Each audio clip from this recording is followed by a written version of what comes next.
আউযু বিল্লাহি মিনাশ শাইতানির রাজিম। বিসমিল্লাহির রহমানির রহিম। ইসলামী নেতৃত্ব বইয়ের সংক্ষিপ্ত নোট।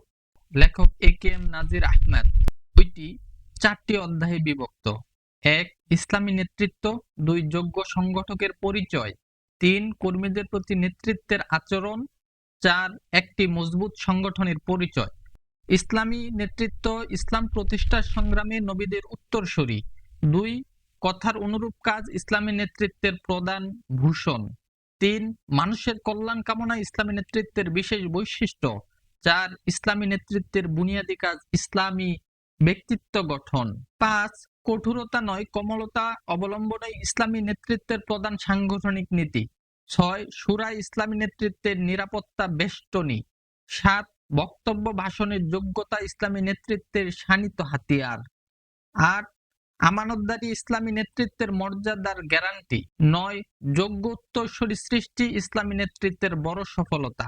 যোগ্য সংগঠকের পরিচয়। 1. জ্ঞানের ক্ষেত্রে শ্রেষ্ঠত্ব। 2. উন্নত আমল। 3. সুন্দর ব্যবহার। 4. অগ্রণী ভূমিকা পালন। 5. সাহসী ভূমিকা পালন। 6. সংগঠিত মানের কর্মী গঠন। 7. সময়োপযোগী পরিকল্পনা গ্রহণ। 8. জরুরি পরিস্থিতিতে তড়িৎ সিদ্ধান্ত গ্রহণ। 9. পরামর্শের ভিত্তিতে সিদ্ধান্ত গ্রহণ। 10. পরিকল্পনা বাস্তবায়নে কর্মী পরিচালনা। 11. সঠিক ব্যক্তিত্বের বাছাই করে দায়িত্বপূর্ণ পদে নিয়োগ। 12. সাংগঠনিক নেটওয়ার্ক সম্প্রসারণ। 13. কাজের তত্ত্বাবধান। 14. প্রেরণাদায়ক বক্তব্য ভাষণ। 15. স্থানকাল পাত্র বিবেচনা করে বক্তব্য পেশ করা। 16. সাংগঠনিক কাজের ধারাবাহিকতা সংরক্ষণ। 17. সংগঠনের আর্থিক স্বয়ংসম্পূর্ণতা অর্জন। 18. সংগঠনের শৃঙ্খলা সংরক্ষণ। 19. কর্মীদের বিভিন্নমুখী প্রতিভা বিকাশের ব্যবস্থা গ্রহণ।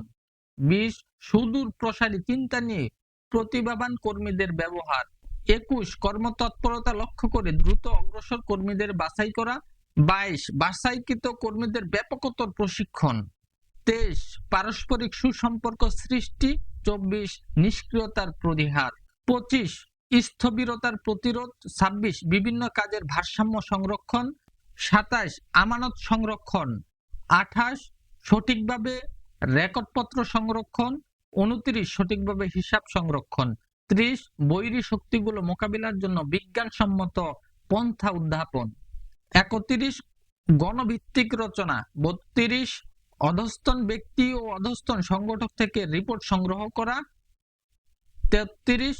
রিপোর্টের আলোকে কাজের পর্যালোচনা। 34. কুণ্ঠাহীন জবাবদিহি। 35. যোগ্য উত্তরসূরি সৃষ্টি। কর্মীদের প্রতি নেতৃত্বের আচরণ। নেতৃত্ব হবেন কর্মীদের জন্য প্রেরণার উৎস। নেতৃত্ব বিনম্র ভাষায় নির্দেশ দেবেন। নেতৃত্ব কর্মীর সমস্যা সম্পর্কে ওয়াকিবহাল থাকবে। নেতৃত্ব বয়স সাংগঠনিক অভিজ্ঞতা স্বাস্থ্য শিক্ষার মান ইত্যাদি বিচার করে কর্মীদের উপর দায়িত্ব অর্পণ করবেন। নেতৃত্ব কর্মীদের কার্য সম্পাদনে সহযোগিতা করবেন।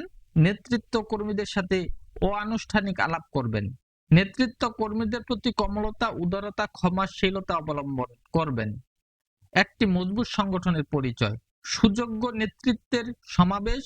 নবীনদের সম্পৃক্ত করার সক্ষমতা। ব্যবস্থাপনার যোগ্য ব্যক্তিদের সমাবেশ। অপ্রয়োজনীয় ও উন্নততর উপকরণের সমাবেশ।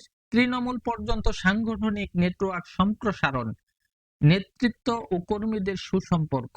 কর্মীদের পারস্পরিক সুসম্পর্ক। ভারসাম্যপূর্ণ বহুমুখী তৎপরতা। আর্থিক স্বয়ংসম্পূর্ণতা। কর্ম এলাকার নেতাকর্মীদের ব্যাপক প্রভাব সৃষ্টি। বৈরী শক্তিগুলো চক্রান্ত নস্যাৎ করার ক্ষমতা। এই হলো এ.কে.এম. নাজির আহমেদের লেখা ইসলামী নেতৃত্ব বইয়ের সংক্ষিপ্ত নোট। সকলকে ধন্যবাদ। ওয়া আখিরু দাওয়ানা আলহামদুলিল্লাহি রাব্বিল আলামিন।